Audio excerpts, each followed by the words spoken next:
যদিও এই বিষয়টি আলোচনা হয়েছে, আহ তারপরেও আমার কাছে মনে হচ্ছে বিষয়টি নিয়ে একটা গভীর খেলা চলছে। ডক্টর ইউনূসের সমালোচনা করা যাবে না।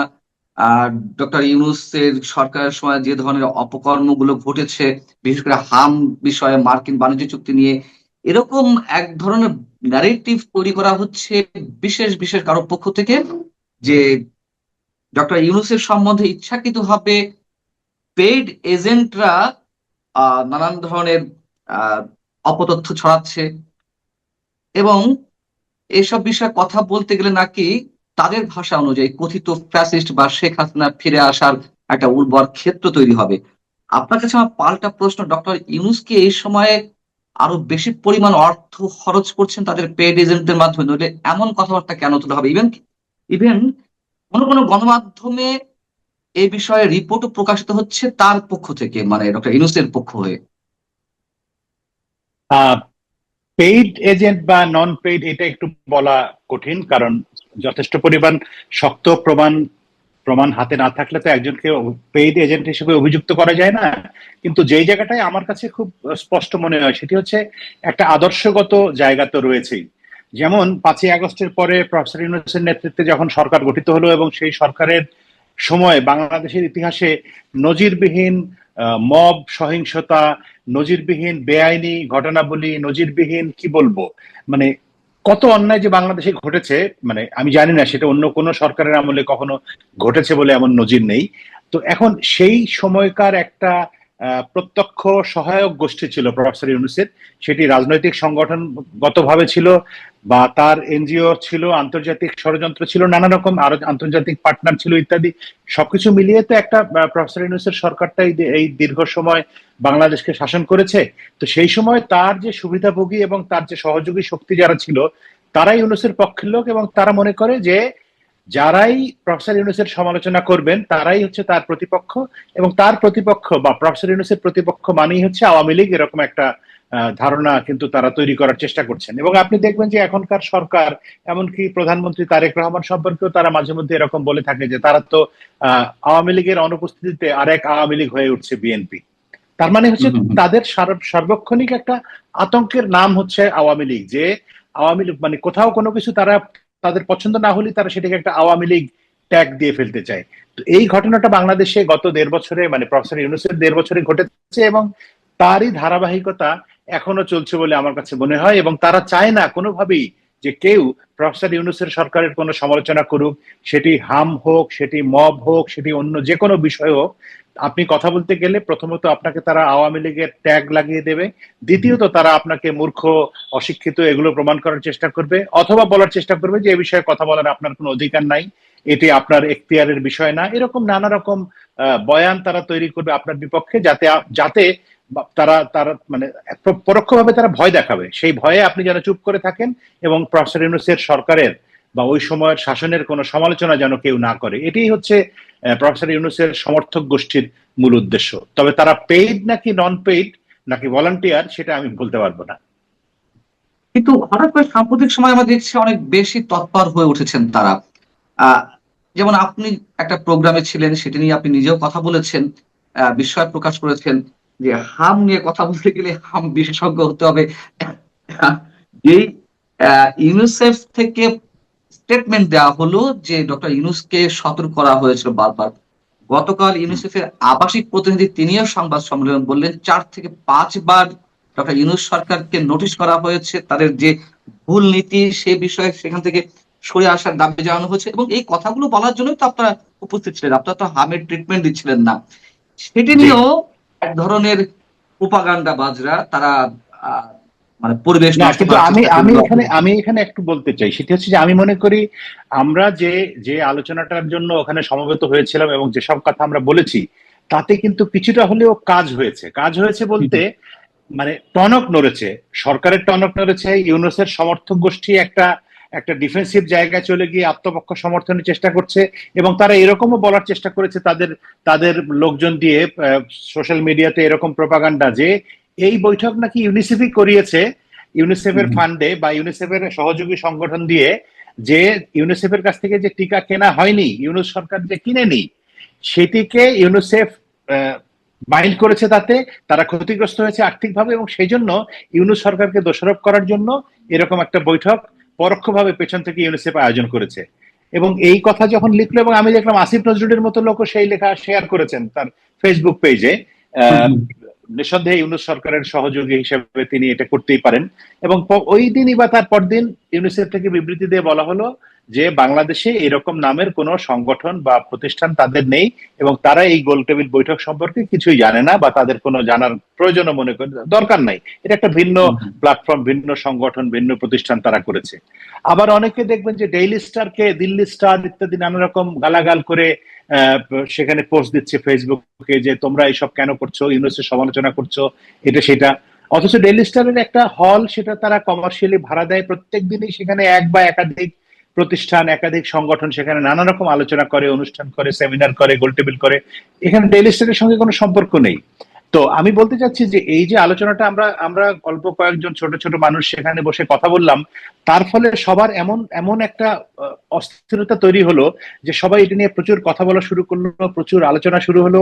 সরকারও বিষয়টাকে সিরিয়াসলি নিল। ইউনিসেফ পরের দিন বিবৃতি দিয়ে সংবাদ সম্মেলন করে তারা বলতে বাধ্য হলো যে আমরা সরকারকে সতর্ক করেছিলাম, তখনকার প্রফেসর ইউনূসের সরকারকে, যে 5 থেকে 6 বার চিঠি দিয়ে সতর্ক করা হয়েছে, তারপরেও তারা এই টিকা কেনার কোনো উদ্যোগ নেয়নি। এবং তারা নিজেরা কিনতে চেয়েছে। নিজেরা কিনতে গেলে ইউনিসেফকে অ্যাভয়েড করে সরাসরি ডাইরেক্ট নিজেরা কিনতে গেলে দেখা যায় যে 1 বছরের মতো সময় লাগে।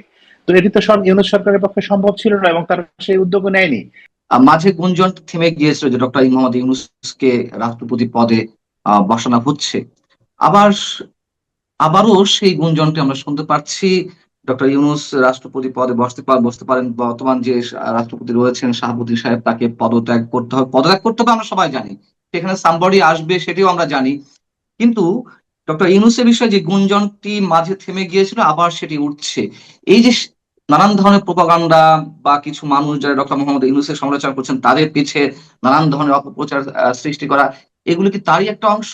বিএনপি দীর্ঘদিন পরে, বিএনপি একটি পুরনো রাজনৈতিক দল, তাদের অনেক নেতৃবৃন্দ আছেন সিনিয়র, তাদেরকে বাদ দিয়ে হঠাৎ করে প্রফেসর ইউনূসকে রাষ্ট্রপতি কেন বানাতে হবে? বিএনপির কি লোকের অভাব পড়েছে, বা বিএনপি কি তাদের সঙ্গে চুক্তি করে ক্ষমতায় এসছে যে তাদের বিরাট কোনো প্রতিপক্ষ ছিল, বিএনপিকে কারচুপি করে জিতিয়ে দেওয়া হয়েছে যে আমাকে তোমরা রাষ্ট্রপতি করে দিবা? সেরকমও তো না। আমরা সবাই জানি বাংলাদেশের রাজনীতিতে, আমি নির্বাচনের আগেও বহুবার বলেছি যে বাংলাদেশের ভোটের রাজনীতিতে সবচেয়ে বড় ফ্যাক্টর হচ্ছে আওয়ামী লীগ এবং বিএনপি।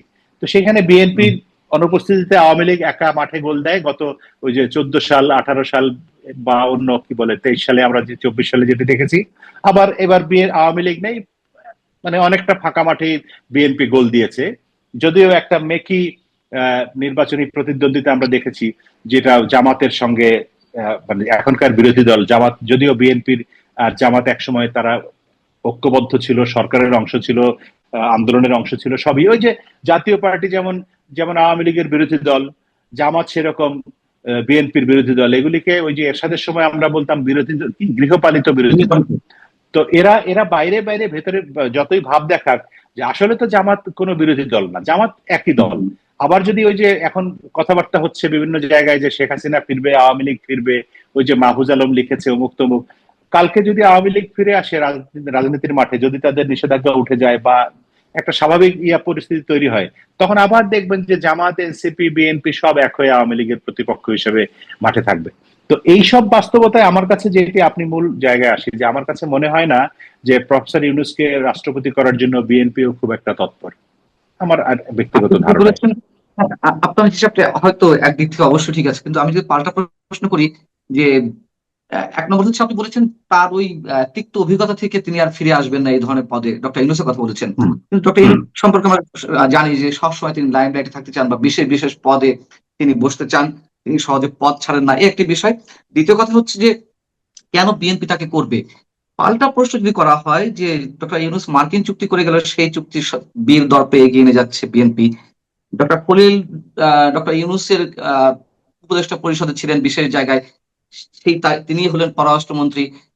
আশিক চৌধুরী বিডার চেয়ারম্যান, মার্কিন নাগরিক, তিনি উড়ে এসে জুড়ে বসলেন, তিনি এখনো বহাল তবিয়াতে আছেন।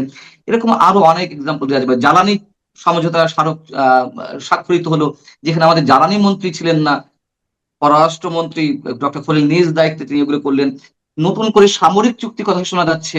অর্থাৎ সবকিছু আইদার ডিপ স্টেট অথবা মার্কিন যে এজেন্ডা গুলো, সেই এজেন্ডা বাস্তবায়নের পথে বিএনপি এগিয়ে চলেছে। আমরা ধারণা করেছিলাম বিএনপি এগুলো এগুলো থেকে বেরিয়ে আসবে, কিন্তু আমরা দেখতে পাচ্ছি যে বিএনপি এগুলো সব বাস্তবায়নের পথে এগোচ্ছে। সেই জায়গা থেকে ডক্টর ইউনূসকে যদি বিশেষ জায়গা থেকে চাপ প্রয়োগের মাধ্যমে বসানোর কথা বলা হয়, সেটা কি অবাক হওয়ার কিছু থাকবে? আচ্ছা, না সেরকম ক্ষেত্রে অবাক হওয়ার কিছু থাকবে না। এখানে দুইটা ইস্যু আমি বলতে চাই আলাদা করে।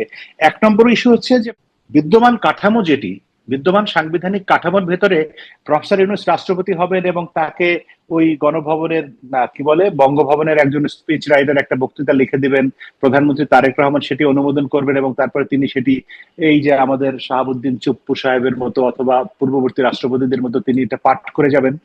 সেই রকম জায়গায় বোধহয় মানে প্রফেসর ইউনূসের প্রতি আমার সকল শ্রদ্ধা রেখেই বলছি যে তিনি বোধহয় ওই রকম একটা পুতুলের মতো রাষ্ট্রপতি হতে রাজি হবেন না নিজেও। তাকে যদি ওই সেরকম রাজনীতি ক্ষমতা আন্দোলনের দেওয়া, কারণেই তো জামাত ইসলামী এবং এনসিপি সকল জুলাই সনদ বাস্তবায়নের জন্য নানান ধরনের চাপ হ্যাঁ, দিচ্ছে। কিন্তু কিন্তু কিন্তু কিন্তু সেই জুলাই সনদ তো বিএনপি বাস্তবায়ন করছে না। সেই হুম। জুলাই সনদ বাস্তবায়ন যদি না করে তাহলে তো প্রফেসর ইউনূস এরকম ঠুটো জগন্নাথ রাষ্ট্রপতি হতে যাবেন বলে আমার কাছে মনে হয় না। এক, দ্বিতীয় হচ্ছে আপনি মার্কিন চাপের কথা বলছিলেন বা মার্কিন চুক্তি ইত্যাদি বিষয়ে বিএনপি সরকার কোনো ভিন্ন রকম অবস্থান নেয়নি। আমরা জানি যে তৃতীয় বিশ্বের দেশগুলো, বিশেষ করে বাংলাদেশের মতো দেশের রাজনীতি বা সরকার পরিচালনার ক্ষেত্রে দেশের ভেতরের রাজনীতি যেমন থাকে, দেশের বাইরের রাজনীতিও থাকে। সরকার পরিচালনার ক্ষেত্রে শুধু না, সরকার গঠন, সরকার পতন, সরকার পরিচালনা সবকিছুর ক্ষেত্রেই নানা রকম দেশি বিদেশি, মানে নানা রকম চাপ থাকে, নানা রকম কৌশল থাকে, নানা রকম মেকানিজম থাকে।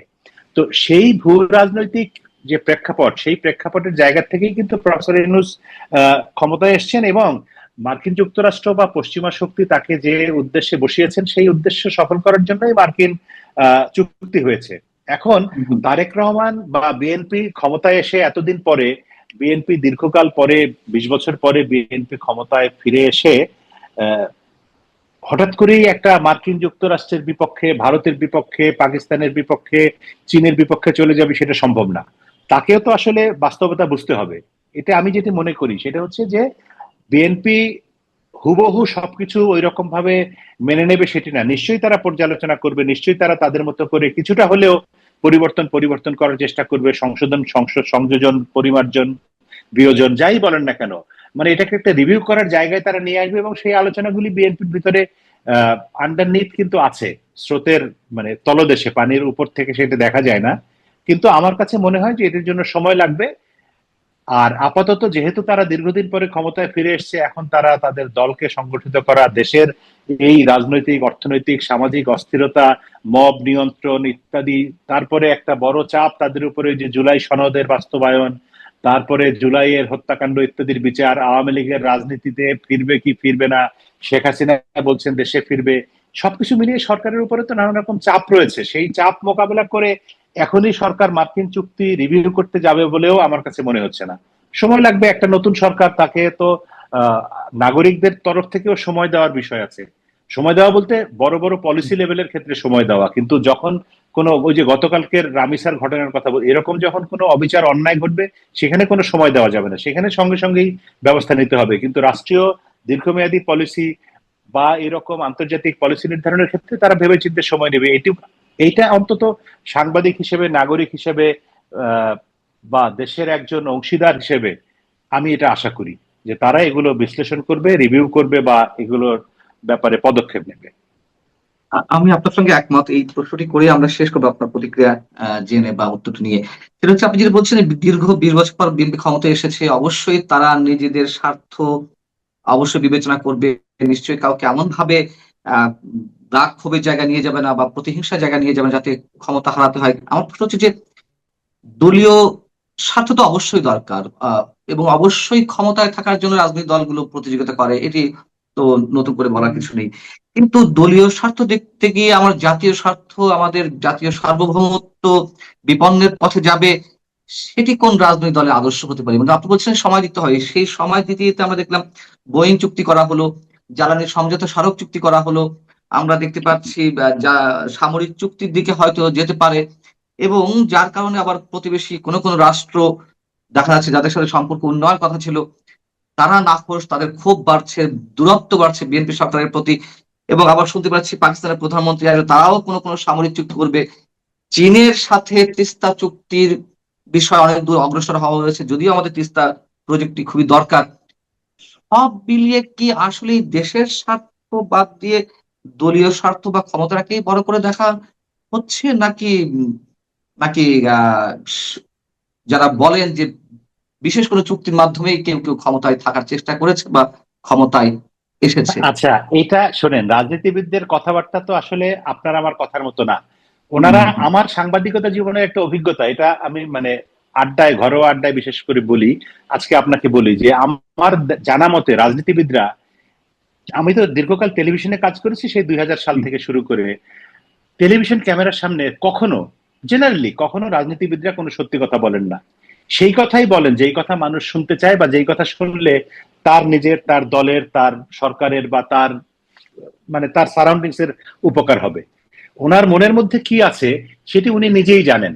ওনার মানে পাশের, ঠিক পাশে বসা মানুষটিও জানেন কিনা সন্দেহ আছে। ফলে রাজনীতিবিদরা যখন বলেন যে আমরা দেশের স্বার্থে এটা করছি, সেটা কতটা দেশের স্বার্থ, না কতটা ওনার নিজের স্বার্থ, বা কতটা ওনার দলের স্বার্থ, সেটি উনি ভালো বলতে পারবেন। কিন্তু আমার অভিজ্ঞতা হচ্ছে যে ওনারা প্রকাশ্যে যা বলেন সেটি বেশিরভাগই হচ্ছে লোক দেখানো, এটি আসলে সত্যিকারের কথা না। আর হ্যাঁ, বিএনপি বা আওয়ামী লীগ বা যে কোনো কোনো দল ভিত্তিক বিষয় না, বাংলাদেশের রাজনীতিতে আমরা দেখেছি যে সবাই কম বেশি এই মার্কিন যুক্তরাষ্ট্রকে খুশি রেখে, ভারতকে খুশি রেখে, চীনকে খুশি রেখে, কোনো কোনো ক্ষেত্রে পাকিস্তানকে খুশি রেখে তাদের রাষ্ট্র পরিচালনা করে এবং করতে হয় বা করেছে অতীতে। আপনি দেখেন শেখ হাসিনার সরকারের আমলে চীন থেকে যখন সাবমেরিন কেনা হলো, সেটি নিয়েও কিন্তু ভারতের সঙ্গে এক ধরনের টানাপোড়েন তৈরি হয়েছিল, আমাদের মনে আছে। তো এরা কিন্তু চেষ্টা করে, সব সরকারি চেষ্টা করে যে ভারতকেও খুশি রাখা, চীনকেও খুশি রাখা, এই মার্কিন যুক্তরাষ্ট্রকেও খুশি রাখা, রাশিয়াকেও খুশি রাখা। এবং অনেকে আবার মনে করে যে এই যে সকলকে খুশি রাখতে গিয়ে আসলে কাউকেই খুশি রাখতে পারে না, এটাও আরেকটা। তো হুম, ফলে হুম। মার্কিন স্বার্থ রক্ষা করার চেষ্টা করবে তারেক সরকার, ভারতের স্বার্থ রক্ষা করার চেষ্টা করবে তারেক সরকার, পাকিস্তান, চীন, যারা যারা আছে বাংলাদেশের আশেপাশে, বা বাংলাদেশের রাজনীতিতে, বাংলাদেশের সরকারে যাদের স্টেক আছে, তাদের সবার স্বার্থ রক্ষা করেই তাকে চলতে হবে। এবং তিনি সবসময় বলবেন যে আমরা আসলে অন্য কারো স্বার্থ রক্ষা করছি না, আমরা শুধুমাত্র আমার দেশের স্বার্থ রক্ষা করছি। কিন্তু মূল কথাটা হচ্ছে তার ওই স্বার্থ রক্ষার মধ্য দিয়ে তার প্রধানমন্ত্রিত্বের স্বার্থ রক্ষা পাবে, তার দলের স্বার্থ রক্ষা পাবে। এটি হচ্ছে আমার ব্যক্তিগত ধারণা। আমি ছোট্ট একটা প্রশ্ন করি, আপনি নিজে বলছেন সবাইকে সন্তুষ্ট রাখতে গিয়ে আসলে কাউকে সন্তুষ্ট রাখা যায় না দিন শেষে। সেক্ষেত্রে কি বিপদে পড়ার সম্ভাবনা আছে? যেমনটা এর আগে আমরা দেখেছি, মানে শেখ হাসিনা তিনি শেষ পর্যায়ে এসে চীনকে হাতে রাখার চেষ্টা করলেন, ভারতকে তো সবসময় আম, আহ, একটা আস্থার জায়গায় রাখার চেষ্টা করে যাচ্ছিলেন। কিন্তু শেষ পর্যায়ে এসে ভারত মনক্ষুণ্ণ হলো, এবং অনেকে বলেন যে অনেকগুলো কারণের মধ্যে এটি একটি কারণ। আওয়ামী সরকারের যে করুণ বিদায়টি, এটি তার মধ্যে অন্যতম একটি কারণ। সেই ধরনের কোনো বিপদের আশঙ্কা আছে কিনা, যে সবাইকে সন্তুষ্ট রাখতে গিয়ে আসলে না, ক্রস ফায়ারে এখন পড়তে হবে? জি না, ব্যাপারটা হচ্ছে শেখ হাসিনার ক্ষেত্রে এই ঘটনাটা ঘটেছে। আমি আমি তো আসলে অতটা বড় বিশেষজ্ঞ না, কিন্তু আমি তো রাজনীতির কি বলবো, একাডেমিক্স ক্লাসরুমের হুম, ছাত্র হুম। না হলেও রাজনীতির ভেতরের জিনিসগুলি এত বছর ধরে এত কাছের থেকে দেখেছি, রাজনীতির শীর্ষস্থানীয় ব্যক্তিদেরকে দেখেছি, তাদের তৎপরতা দেখেছি। সেই জায়গা থেকে আমি মনে করি যে আহ, শেখ হাসিনা একটা পর্যায়ে এসে অতিমাত্রায় আত্মবিশ্বাসী হয়ে গিয়েছিলেন, এবং তিনি মনে করেছেন যে তিনি চাইলে যে কোনো কিছু করতে পারেন। সেই জায়গা থেকে তিনি আসলে একটু একটু ওভার ট্রাম্প খেলছিলেন শেষের দিকে এসে। দীর্ঘদিন ক্ষমতায় থাকার কারণে তার ভিতরে এই কনফিডেন্সটা তৈরি হয়েছিল। এটা কিন্তু 2009 সালে তিনি যখন দ্বিতীয়বার প্রধানমন্ত্রী হলেন, বা 14 সালেও এসে এটা ছিল না। এরকম কি বলবো, অতিরিক্ত আত্মবিশ্বাসী সিদ্ধান্ত এবং অতিরিক্ত জনবিচ্ছিন্ন সিদ্ধান্ত আমি বলবো, সেগুলো আমরা লক্ষ্য করেছি ওনার ভিতরে 2018 সালের পর থেকে। তো একটা 10 বছর টানা প্রধানমন্ত্রী থাকার পরে এরকম একটা সিদ্ধান্ত, একটা বা একাধিক সিদ্ধান্ত তিনি নিয়েছেন, এবং তারই ধারাবাহিকতায় উনি বিভিন্ন সময় বিভিন্ন রকম কাজকর্ম করেছেন, যেগুলো তার জন্য বিপদের কারণ হয়েছে, তার দলের জন্য ক্ষতির কারণ হয়েছে। তো আমি সেই শেখ হাসিনার সরকারের সমালোচনা করার জন্য না, আমি বলছি যে দশ হুম। বছর দীর্ঘ টানা 10 বছর ক্ষমতায় থাকার পরে এসে তিনি সেই রকম সিদ্ধান্ত নিতে পেরেছেন, বা সেই রকম ট্রাম্প কার্ড খেলার চেষ্টা করতে পেরেছেন। হুম, হুম, হুম। তারেক রহমান তো একেবারেই নবীন, রাজনীতিতে তিনি দীর্ঘদিন দেশের বাইরে